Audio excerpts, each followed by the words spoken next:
ದಾವಣಗೆರೆ ಜಿಲ್ಲೆ ಚನ್ನಗಿರಿ ತಾಲೂಕಿನ ತಾವರೆಕೆರೆ ಗ್ರಾಮದ ಶ್ರೀ ಶ್ರೀಲಾಮಠ ಮೇ 1ರಂದು ಪರಮ ಪೂಜ್ಯ ಗುರು ಪಟ್ಟಾಧಿಕಾರ 52ನೇ ವರ್ಷದ ಸಂಭ್ರಮವನ್ನ ವೈಭವದಿಂದ ಆಚರಿಸಲಾಗ್ತಾ ಇದೆ ಅಂತ ತಾವರೆಕೆರೆ ಶ್ರೀ ಶ್ರೀಲಾಮಠದ ಕಿರಿಯ ಪೂಜ್ಯರಾದ ಡಾಕ್ಟರ್ ಅಭಿನವ ಸಿದ್ದಲಿಂಗ ಶಿವಾಚಾರ್ಯ ಸ್ವಾಮೀಜಿ ತಿಳಿಸಿದ್ದಾರೆ. ಪಟ್ಟಣದ ಪತ್ರಿಕಾ ಭವನದಲ್ಲಿ ನಡೆದ ಪತ್ರಿಕಾಗೋಷ್ಠಿಯಲ್ಲಿ ಮಾತನಾಡಿದ ಅವರು, ವೀರಶೈವ ಧರ್ಮ ಪರಂಪರೆಯ ಮಠದಲ್ಲಿ ತಾವರೆಕೆರೆ ಶ್ರೀ ಶ್ರೀಲಾಮಠ ಅತ್ಯಂತ ಪುರಾತನ ಮಠವಾಗಿದ್ದು, ಮಠದ ಮಂದಿರವು ಶಾಸನದ ಪ್ರಕಾರ ಸುಮಾರು 1200 ವರ್ಷಗಳ ಹಿಂದೆಯೇ ನಿರ್ಮಾಣಗೊಂಡಿದೆ ಎಂಬ ಐಕ್ಯತೆವಿದೆ ಅಂದರು.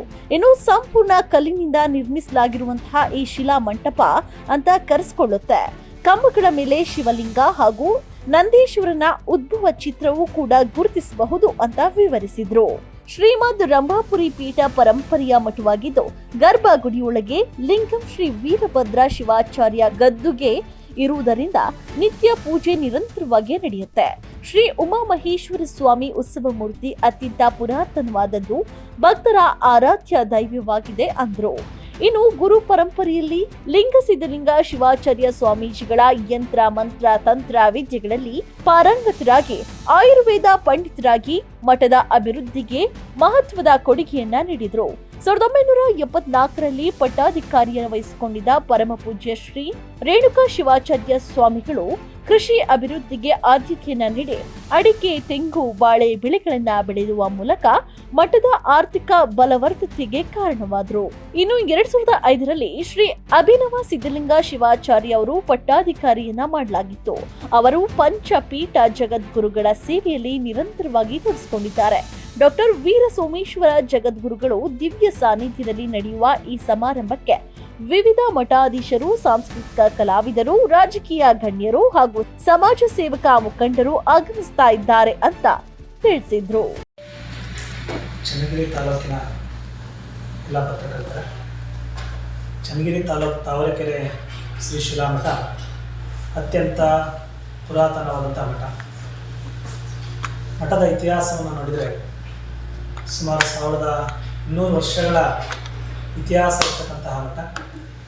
ಈ ಮಠವನ್ನು ಸಂಪೂರ್ಣವಾಗಿ ಕಲ್ಲಿನಿಂದ ನಿರ್ಮಾಣವಾಗಿರುವುದರಿಂದ ಶಿಲಾಮಠ ಅಂತ ಹೇಳ್ಕೊಂಡು ಬಂದಿದ್ದಾರೆ. ಈ ಶಿಲಾಮಠಕ್ಕೆ ಸುಮಾರು 7 ಜನ ಪರಮ ಪೂಜ್ಯರು ಆಗಿ ಹೋಗಿರ್ತಕ್ಕಂತಹ ಗದ್ದಿಗೆಗಳನ್ನು ನಾವು ಕಾಣ್ತಾ ಇದ್ದೇವೆ. ಈ ಮಠಕ್ಕೆ ಹೊಸ ನವೀಕರಣಗೊಂಡು ಒಳಗಡೆ ಗರ್ಭಗೃಹದಲ್ಲಿ 6 ಅಡಿ ಎತ್ತರದ ಶ್ರೀ ಉಮಾಮಹೇಶ್ವರ ಸ್ವಾಮಿಯ ವಿಗ್ರಹ ಪ್ರತಿಷ್ಠಾಪನೆ ಆಗಿದೆ. ಅದರ ಜೊತೆಯಲ್ಲಿ ವೀರಭದ್ರ ಸ್ವಾಮಿಯ ಮೂರ್ತಿ ಪ್ರತಿಷ್ಠಾಪನೆ ಆಗಿದೆ. ಅದಕ್ಕೆ ಕಳಸಾರೋಹಣವನ್ನು ಮೇ 1ನೇ ತಾರೀಕು 2026ರಂದು ಹಮ್ಮಿಕೊಳ್ಳಲಾಗಿದೆ. ಇದರ ನಿಮಿತ್ತವಾಗಿ ಈ ಮಠವನ್ನು ಮುಂದುವರಿಸಿಕೊಂಡು ಬಂದಂತಹ ಪರಮಪೂಜ್ಯ ಶ್ರೀ ಶಟಸ್ಥಲ ಬ್ರಹ್ಮ ರೇಣುಕಾ ಶಿವಾಚಾರ್ಯ ಸ್ವಾಮೀಜಿಯವರು 1974ರಲ್ಲಿ ಅಧಿಕಾರವನ್ನು ಸ್ವೀಕಾರ ಮಾಡಿ ಮೇ 1ನೇ ತಾರೀಕಿಗೆ 52 ವರ್ಷಗಳು ತುಂಬುತ್ತಾ ಇದೆ.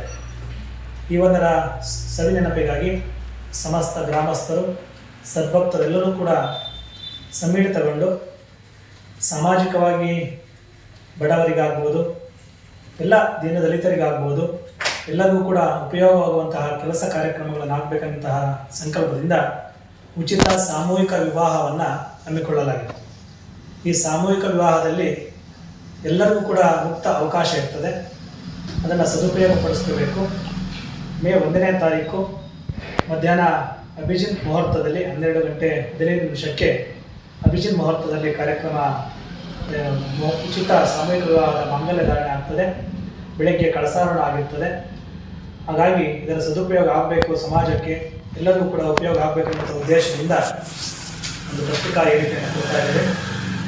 ಮೇ 1ನೇ ತಾರೀಕು ಕಾರ್ಯಕ್ರಮ ನಡೆಯುತ್ತೆ.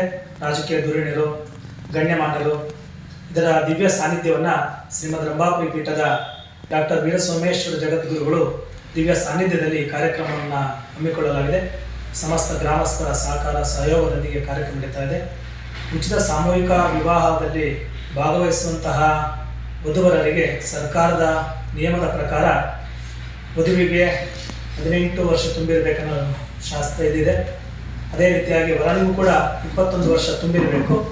ತುಂಬಿರ್ತಕ್ಕಂತಹ ವಧುವರರು ಇಬ್ಬರಿಗೆ ಅವಕಾಶ ಇರ್ತದೆ. ಮತ್ತು ವಧುವರರಿಗೆ ಕೆಲವೊಂದು ನಿಯಮಗಳನ್ನು ನಾವು ಹಾಕ್ಕೊಂಡಿದ್ದೇವೆ. 3 ಭಾವಚಿತ್ರಗಳನ್ನು ಅವರು ನಮ್ಮ ಕಚೇರಿಗೆ ತಲುಪಿಸಬೇಕು. ಮತ್ತು ಜನ್ಮ ದಿನಾಂಕದ ಪ್ರಮಾಣ ಪತ್ರ, ಶಾಲಾ ದಾಖಲಾತಿ ಪತ್ರ ಮತ್ತು ಆಧಾರ್ ಕಾರ್ಡ್ ಮತ್ತು ರೇಷನ್ ಕಾರ್ಡ್ಗಳನ್ನು ಅವರು ನಮ್ಮ ಕಚೇರಿಗೆ ಕೊಡಬೇಕು. ಇದರ ಜೊತೆಯಲ್ಲಿ ವಧುವಿನ ತಂದೆ ತಾಯಿ, ವರನ ತಂದೆ ತಾಯಿ ಇಬ್ಬರೂ ಸಹ ಬಂದ್ಬಿಟ್ಟು ಒಂದು ಒಪ್ಪಿಗೆ ಪತ್ರವನ್ನು ಕೂಡ ಅವರು ಮಠದ ಕಚೇರಿಗೆ ತಲುಪಿಸಬೇಕು. ಅದರಲ್ಲೂ ಕೂಡ ಒಂದು ಸಮಯವನ್ನು ಕೂಡ ನಾವು ನಿಗದಿ ಮಾಡಿದ್ದೇವೆ.